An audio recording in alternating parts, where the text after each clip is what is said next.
किसी जमाने में फिल्म इंडस्ट्री में बड़े मियां छोटे मियां के नाम से मशहूर रहे कल्याण जी आनंद जी की जोड़ी वाले आनंद जी ने कुछ साल पहले फिल्म फेयर को दिए एक इंटरव्यू में बताया था कि वो तो कद में छोटे रह गए, मगर उनके बड़े भाई कल्याण जी खासे लंबे व दिखने में बहुत हैंडसम थे। आनंद जी उनसे कहते थे कि आपको तो हीरो बनना चाहिए, मगर कल्याण जी को संगीत से प्रेम था। वो कहते कि नहीं, मुझे संगीतकार बनना है। चूंकि कल्याण जी मेधावी छात्र थे तो उनकी कम्युनिटी ने चंदा करके किंग सर्किल में मौजूद एक बोर्डिंग स्कूल में पढ़ने भेजा। चूंकि उस बोर्डिंग स्कूल में छात्रों को संगीत भी सिखाया जाता था तो कल्याण जी ने वहां वायलिन और गिटार बजाना सीखा। वहां से कल्याण जी को संगीत से प्रेम हुआ था। फिल्मफेयर को दिए उस इंटरव्यू में कल्याण जी के छोटे भाई आनंद जी ने बताया था कि वो दोनों सार्वजनिक उत्सव, नवरात्रि और गणपति उत्सव में भाग लिया करते थे। आनंद जी तबला बजाते थे, मगर उनकी मां उन्हें तबला बजाने को मना करती थी। मां को अच्छा नहीं लगता था कि उनका बेटा गाय के चमड़े से बने किसी इंस्ट्रूमेंट को हाथ लगाए। जब संगीत में दोनों भाइयों का हाथ बढ़िया हो गया तो इन्होंने मिलकर एक ऑर्केस्ट्रा पार्टी बनाई। अपनी उस ऑर्केस्ट्रा पार्टी का नाम इन्होंने रखा कल्याण जी वीरजी एंड पार्टी। ये दोनों भाई म्यूजिकल शोज आयोजित करने लगे।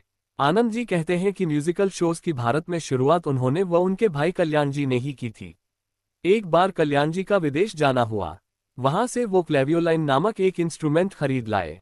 इसी इंस्ट्रूमेंट से कल्याण जी ने साल 1953 में आई फिल्म नागपंचमी के लिए बीन की धुन निकाली थी। नागपंचमी फिल्म के संगीतकार चित्रगुप्त जी थे। किसी फिल्म के लिए ये कल्याण जी आनंद जी का पहला काम था। आनंद जी बताते हैं कि वो बीन की धुन इतनी मशहूर हुई कि लोग सिर्फ उस धुन को सुनने के लिए सिनेमाघरों में नागपंचमी फिल्म देखने आ रहे थे। अगले साल संगीतकार हेमंत कुमार ने नागिन फिल्म के एक गीत मन डोले मेरा तन डोले के लिए बीन की धुन बजाने के लिए इनवाइट किया। नागिन फिल्म भी ब्लॉकबस्टर साबित हुई और वो गाना भी बहुत लोकप्रिय हुआ। चार्टबस्टर रहा था वो गाना। बिना का गीत माला में उस गाने को खूब बजाया गया।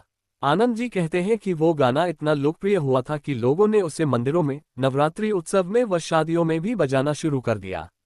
इसके बाद कल्याण जी आनंद जी ने सम्राट चंद्रगुप्त 1958, पोस्ट बॉक्स 999 1956 व दिल भी तेरा हम भी तेरे 1960 जैसी फिल्मों के लिए गाने कंपोज किए।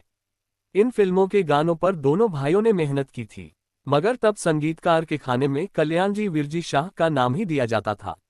लेकिन इसी दौरान प्रोड्यूसर सुभाष देसाई ने अपने भाई मनमोहन देसाई के लिए एक फिल्म बनाने का फैसला किया।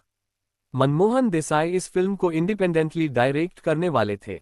राज कपूर उस फिल्म में हीरो थे और नूतन हीरोइन थी। फिल्म का नाम था छलिया।